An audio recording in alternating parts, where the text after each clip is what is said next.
Yo, what's crack-a-lackin'? Hey, this one's gonna be quick and fast, to the point. If you don't hear that behind me, that's I'm out here doing my hike. It is September 3rd. I'm in the first part of the hike, but it's raining. I got a lot of news though to drop on you, dude. So check it out, man. We got a puppy. Dude, I'm so freaking stoked. I haven't had a dog in years, since I was a kid. And it was something that I had to talk Stephanie into over time. It was funny though. But I want y'all to think about, try and guess what I named the dog while I tell you this quick story. So I can't remember the saying, but basically, don't ask for permission, ask for forgiveness or whatever. I've been talking about this with Stephanie, and it's like, no, it's not the right time, yada, yada, yada, all this and that. But man, Isabella is 12 right now. Landon and Liam are 7. And Lindley's getting ready to turn 3 next month. It's time to get a dog. You know what I'm saying? So, long story short, got a dog. It's a beautiful pit bull terrier. Mostly gray with a white stripe going around its nose and a white, spot on the back of its neck and then at the end of its tail and on its paws. He's going to be a big boy. And, man, he's just so awesome. I'm actually hiking with him right now. Yeah, not even on the leash. He's just following Dad along. But, yeah, if you guessed what his name is, if you guessed Rocky, then you guessed right. Of course I had to go with a little underdog theme right there. You know what I'm saying? But, yeah, we love Rocky, man. He's an awesome dog. Yeah, man, so I'm going to talk about a core value of mine. Because I recently did some really cool stuff, and it was all about that core value of 1% better than yesterday, every day. That's it, man. So I'm going to tell you a quick story, a couple of them real quick, and then I'm going to jump off here, and me and Rocky are going to finish up this hike. When I came home from prison, man, I had skills as far as reading people, understanding human behavior. Not all the way 100%, but 5 years in prison will teach you a lot about human behavior. I'll tell you what, teach you psychological warfare every single day in there. But I had those skills, which was immense and those skills still continue to pay dividends for me.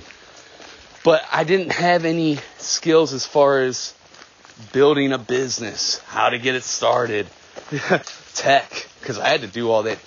Dude, when I started, I had to figure out how to use a computer and phone and all that good stuff. You know what I mean? Funny story, real quick side story. I know I'm getting off track. I kind of go off the rails sometimes, off tangents, but I think it's worth mentioning. When I got out of prison the first time in 2012, after doing 4 years flat, I got out, and I remember asking to use my partner, my friend, Andrew asked to use his phone. This was the first day I got out of prison, to call my friend Pat. And he hands me the phone. And then I look at it. I started getting anxiety. I'm looking at it. It's got all these, I didn't even know what they called them at the time, but all the apps on the screen. And I'm like, dude, I just want to make a phone call. I don't know how to do that. I've never seen a touchscreen phone before, you know? And so it was just wild, man. You know, that's the recording literally just got interrupted for just a quick second. Had my wife called, but yeah, like I was saying though, man, I don't remember exactly where I picked up. But long story short, I came out and had to figure some shit out and adjust. And there was a lot of, dude, I'm telling you, figuring out how to use a computer and all that stuff, that was really challenging. You know, and it's still not my cup of tea. But hey, by that 1% rule, man, I can go in and figure out any software now pretty much. I can even do a little bit of coding, little basic HTML, and it's not even that good, but I understand I can copy and paste snippets into headers and stuff like that. I can't build stuff with code, but you get what I'm trying to say, man. Is this that 1% better of doing it? And so the mentality here is this, and I'm going to share another story with you of something cool that recently just happened. Huge win. All right. But the mentality is this. Dude, a lot of people don't continue to push forward and continue to make that progress because they put in all this work and then they expect to see instant results, instant gratification. And so they're looking for, I like to call it, they want crock pot results with microwave efforts. It just don't work like that, man. It's a different nature. It's a different beast, man. And all the work that you're doing today, a lot of times it won't bear fruit it's a delayed gratification. Doesn't happen right away. Like, let's use the example of going to the gym. You go and you lift some dumbbells and you get a good little workout in and tear it up. You ain't buff right after that workout, especially if you're already like super skinny or overweight or whatever, not at your target, right? And it don't happen overnight. That happens with consistently taking action, and you're making these little 1% adjustments, getting 1% better, and you're consistently going after it. And after time, though, like those things that you did for so long, then they start to show up a few weeks, a few months down the road.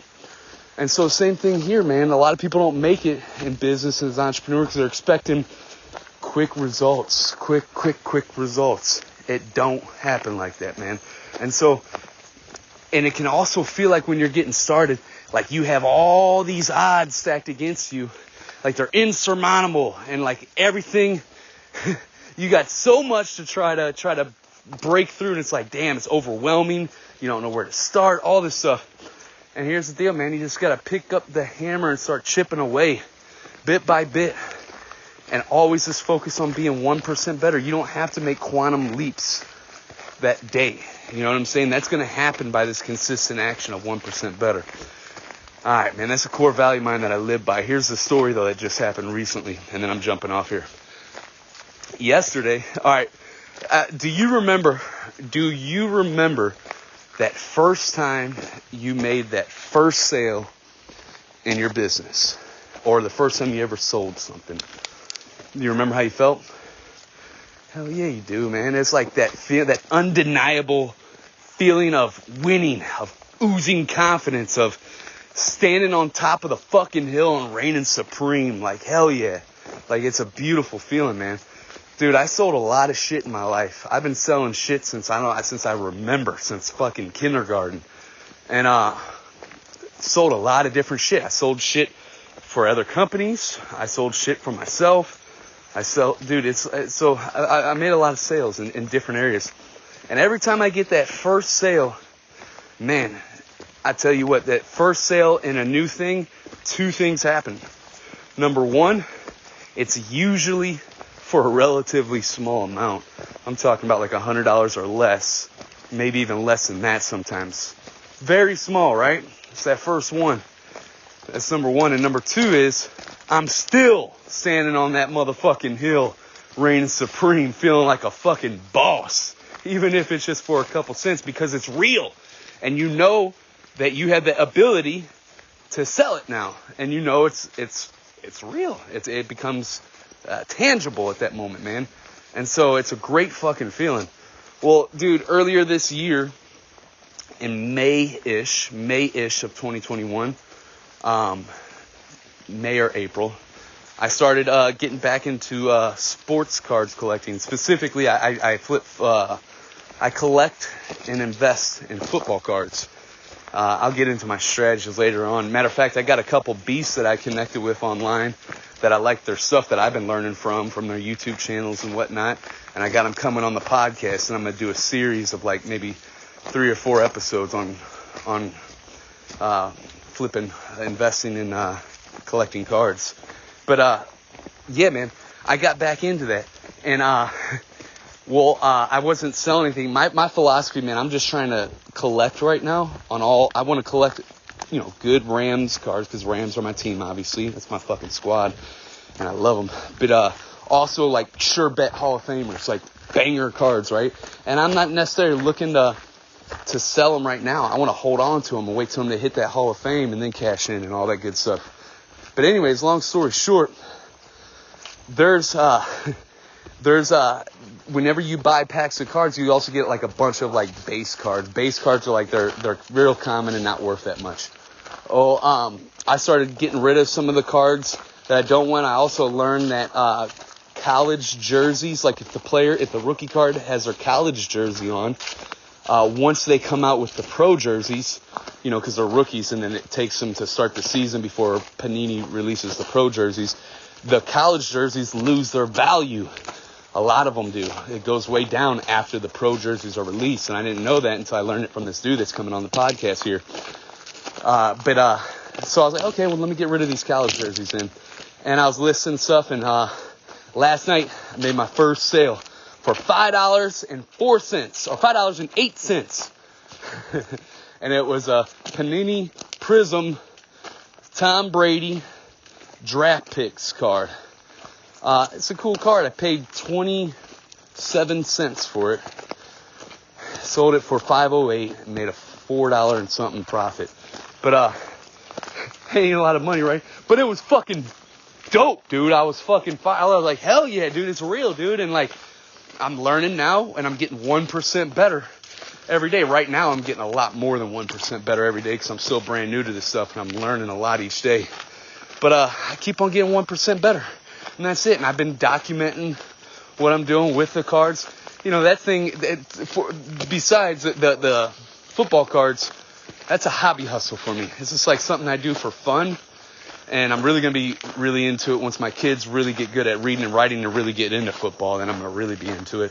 But it's something I do for fun, and it's a hustle too, man. It's lucrative too. You know what you're doing. You can make some money in that. But I do it because I just like it. It's super fucking fun and addicting, dude. And all it takes, man. I know this is super simple, man, but don't try and fucking conquer the world all in one day. I'm not saying don't take massive action. Take fucking massive action every single day. Act with urgency when it comes to that. But know that your efforts are going to take a while. A lot of them are going to take a while to bear fruit. And if you don't get overwhelmed with all the shit you got to do, because you ain't going to be able to do it all in one day anyways, and you just break it down to the next step and start chipping away and focus on getting 1% better, just 1 fucking percent better every single day, man, over the course of the year, you're going to become a beast. Over the course of 10 years, you're a fucking master. That's how I go about things, man. Whenever I do shit, man, I don't play around. I don't do no half-assing. Y'all already know what's up, man. I'm either 110% in that deal, we're going to do it, or I ain't fucking doing it at all. Straight up, man. Yo, I'm getting ready to jump off here, man, and hang out with Rocky and keep on getting this hike in. It stopped raining. If you're not on that newsletter yet, go jump on there just to be sure that you're always in contact with us. I got a dope-ass mini course inside there that's free inside of the emails. Helps you level up in business and life. A lot of rock-solid tactical tips throughout there. And a lot of motivational shit, stories. Yeah, but get on there so that way we can stay connected just in case if anything ever does happen. It's underdogempowerment.com/subscribe.